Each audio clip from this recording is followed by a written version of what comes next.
नमस्कार दर्शक बंधु आज आम आसी पहुंची जाइचु जहाँकि गंजाम जिलार एक प्रसिद्ध पीठ श्री श्री नीलकंठेश्वर महादेव पीठ जहाँकि केदारपुर ठारे अनुष्ठित। मु श्री विचित्र कुमार षडंगी मोर गाँ हूँ गौतमी दीर्घ 40 वर्ष है अंचलवासी सहित पवित्र नीलकंठेश्वर प्रांगण में आमर विभिन्न प्रकार सांस्कृतिक कार्यक्रम हुए मुझे सहित ओतप्रोत भाव जड़ित समस्त अंचलवासी नेतृस्थानीय लोक मान सहित आम मनस्थ कलु आम एठार गोटे विश्व शांति महायज्ञ करवा। अनावृष्टि अतिवृष्टि पथ दुर्घटना विभिन्न प्रकार नुआ नुआ रोग सृष्टि जो होती परिवेश संतुलन परिवेश ताप बढ़ी जाऊँ उत्ताप बढ़ी जाऊँगी अतिवृष्टि अनावृष्टि आम परिवेश को विध्वस्त कर सारा गोटे विश्व शांति महायज्ञ करने मनस्थ कलु एवं से भगवान नीलकंठेश्वर इच्छा आमर गत 3 तारिख ठारू पवित्र सांस्कृतिक अनुष्ठान आरंभ होती यज्ञ ब्रह्मा रूपी वर्ण अंचलवासी शुभेच्छा नहीं सद्य वाराणसी आनी सद्य गुआखिया आम एठारे होम करूँ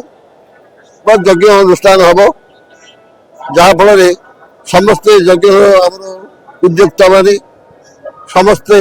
विश्वेश्वर को प्रार्थना करूँ आम अंचल तथा विश्वर केमती परिवेश एनवायरनमेंट संशोधन हो पृथ्वी शांति हो विश्व शांति हो अंचल शांति हो समस्त जीव जगत शांति रहतु। जय जगन्नाथ। मो परिचय है श्री गोपीनाथ पट्टनायक अवसर प्राप्त शिक्षक केदारपुर मो दीर्घ 30-32 वर्ष काल ये चाकरी करी जहाँफल मत ए गाँ सहित एत जड़ित कर बापा माँ भौणी भाया समस्त एरिया परिचय कर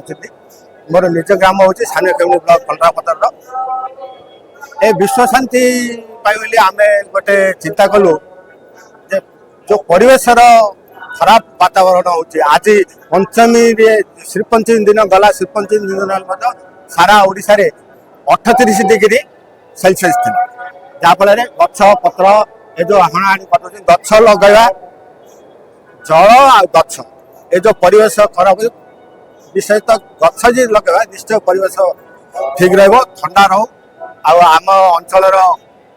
समस्त नीलकंठेश्वर भल रखु श्री जगन्नाथ कृपा ओडिशा भी भल हो भारत भी भल हो विश्व ये हो जो कोरोना महामारी आसला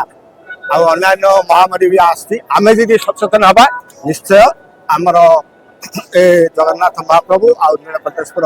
केदारपुर आमको शांति रखिए मु आशा करुँच मोर समस्त बड़ भाई मौसा माउसी समस्ते भल रुहतु आ मोर सान छात्र छात्री शिष्य मैंने बर्तमान जी मोट बाइक नौ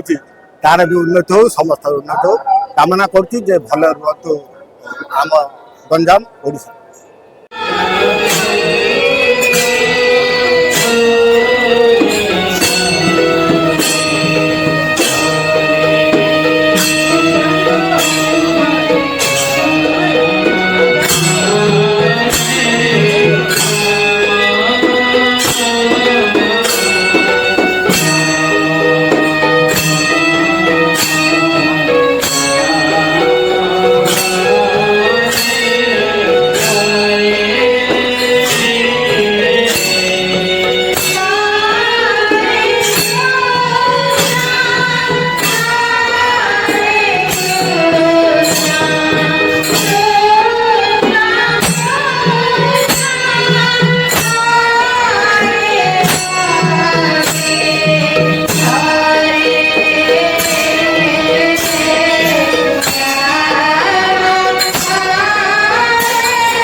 जदि आपंक आम भिडियो भल लगी थाए ताहले आम चैनल को